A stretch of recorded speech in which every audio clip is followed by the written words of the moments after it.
가브리엘 보네르 샤넬, 흔히 코코 샤넬로 알려진 그녀는 1883년 8월 19일 프랑스의 소미르에서 태어났습니다.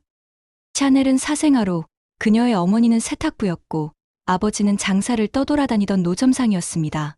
가족은 매우 궁핍했고 어머니는 샤넬이 12살 되던 해에 병으로 세상을 떠났습니다.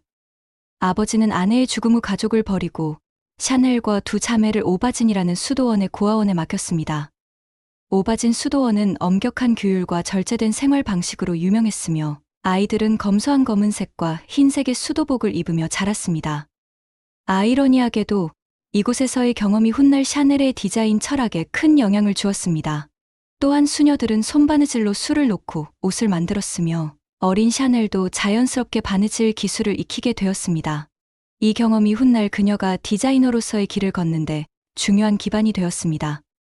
18살이 되자 샤넬은 고아원을 떠나 물랑으로 가서 재봉사로 일하며 생계를 이어갔습니다.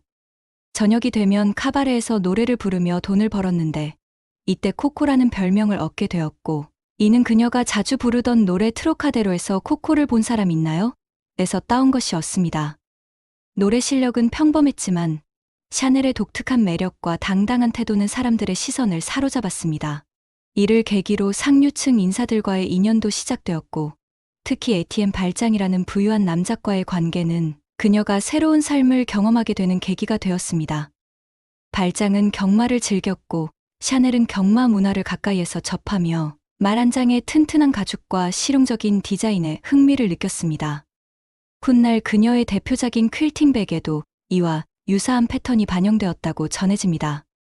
경마장에서 샤넬은 여성들이 과하게 장식된 드레스를 입고 불편하게 움직이는 모습을 보고 여성들도 남성처럼 편하게 움직일 수 있는 옷을 입을 순 없을까라는 의문을 가졌습니다. 샤넬은 남성복의 실용성과 자유로운 실루엣에서 영감을 받아 자신만의 옷을 만들어 입기 시작했는데 단순하면서도 우아한 디자인이었고 남성들의 재킷이나 바지를 변형시켜 더 활동적인 실루엣을 완성했습니다. 주변 여성들은 그녀의 독특한 스타일에 매료되었고 자연스럽게 나도 만들어줘라는 요청이 들어오기 시작했습니다. 이때 샤넬의 인생에 중요한 인물이 등장하는데 그의 이름은 아서보이 카펠. 발장의 친구였던 영국 사업가 카펠은 샤넬과 사랑에 빠졌고 그녀의 독립적인 성격과 디자인에 감탄했습니다. 그는 샤넬이 꿈을 실현할 수 있도록 지원을 아끼지 않았습니다. 카펠의 도움을 받아 1910년 샤넬은 파리 캉봉거리 21번지의 첫 번째 모자 가게를 열었고 공식 상호명은 샤넬 모드였습니다. 당시 상류층 여성들은 화려하고 무거운 깃털과 장식이 가득한 모자를 쓰고 다녔는데 샤넬은 정반대에 접근을 했습니다. 그녀가 만든 모자는 심플하고 세련된 디자인이었고 크고 화려한 장식 대신 가볍고 실용적이면서도 우아함을 유지하는 스타일이었습니다. 이 모자는 파리의 유명 여배우들에게 인기를 끌었고 특히 프랑스의 스타 배우 가브리엘 도르지아가 착용하면서 대중들에게도 알려지기 시작했습니다. 모자 가게가 성공하자 샤넬은 1913년 도빌에 두 번째 매장을 열었고 이번엔 의류 라인을 선보였습니다. 이곳은 부유한 사람들이 여름휴가를 보내던 휴양지였기 때문에 패션에 민감한 상류층들이 몰려 있었습니다. 샤넬은 여성들이 불편한 코르셋을 벗어 던지고 남성복 원단인 저지 소재를 사용해 편안하고 활동적인 의상을 만들었습니다.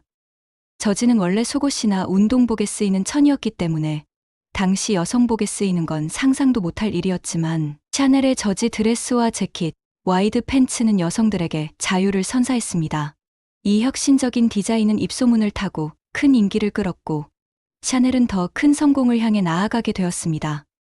1차 세계대전이 터지면서 당시의 화려하고 장식적인 패션은 더 이상 어울리지 않게 되었습니다. 전쟁으로 남성들이 떠나고 여성들이 직접 일터에 나서야 했습니다.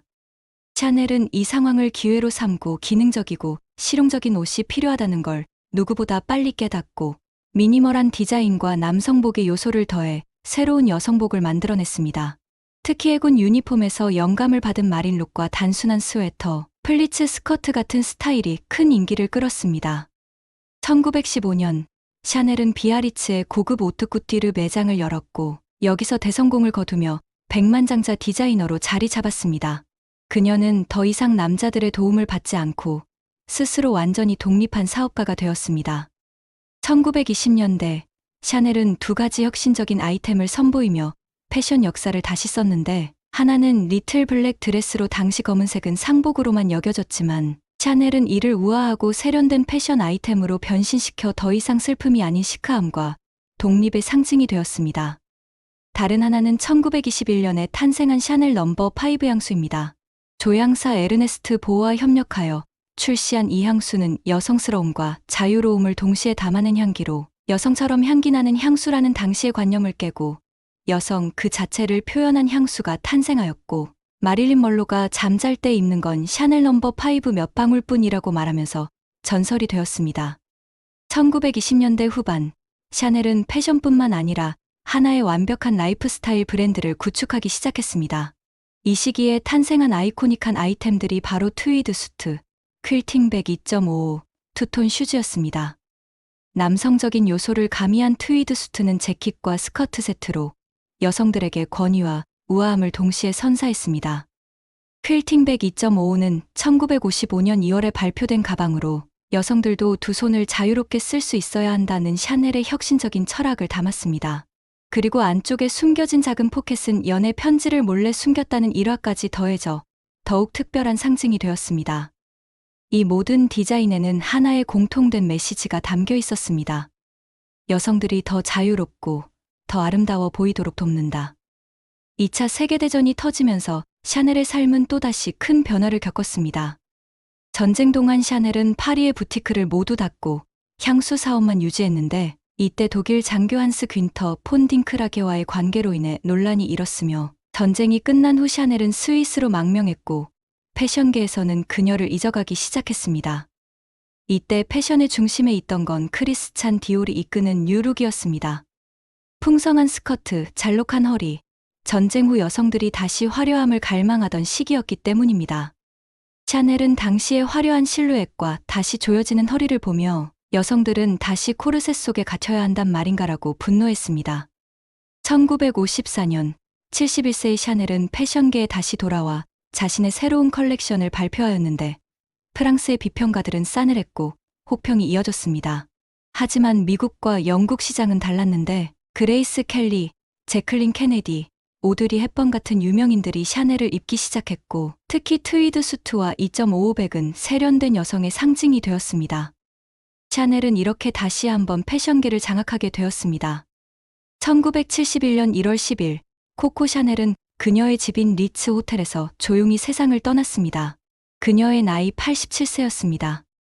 그녀는 죽기 전날에도 자신의 컬렉션을 지휘하며 모델들에게 피팅 지시를 내리고 있었고, 패션쇼 준비를 하던 중 자신의 침대에 누운 채 평온하게 숨을 거뒀다고 합니다. 샤넬은 떠났지만 그녀가 남긴 유산은 사라지지 않았습니다. 1983년 칼 라거펠트가 샤넬의 수석 디자이너로 임명되면서 그는 샤넬의 전통과 혁신을 절묘하게 조합하여 다시 한번 브랜드를 부활시켰습니다. 특히 CC 로고, 트위드 재킷, 퀼팅백, 리틀 블랙 드레스는 현대적인 감각으로 재해석되었고, 샤넬의 클래식함을 새로운 세대에게 각인시켰습니다. 현재 샤넬은 전 세계 패션, 뷰티, 향수 시장에서 여전히 최고의 명품 브랜드 중 하나로 자리하고 있습니다. 코코 샤넬은 단순히 옷을 만든 디자이너가 아니었습니다. 그녀는 패션을 통해 여성들에게 새로운 삶의 방식을 제안하고, 여성도 남성만큼 자유롭고 독립적일 수 있다는 메시지를 남긴 혁명가였습니다.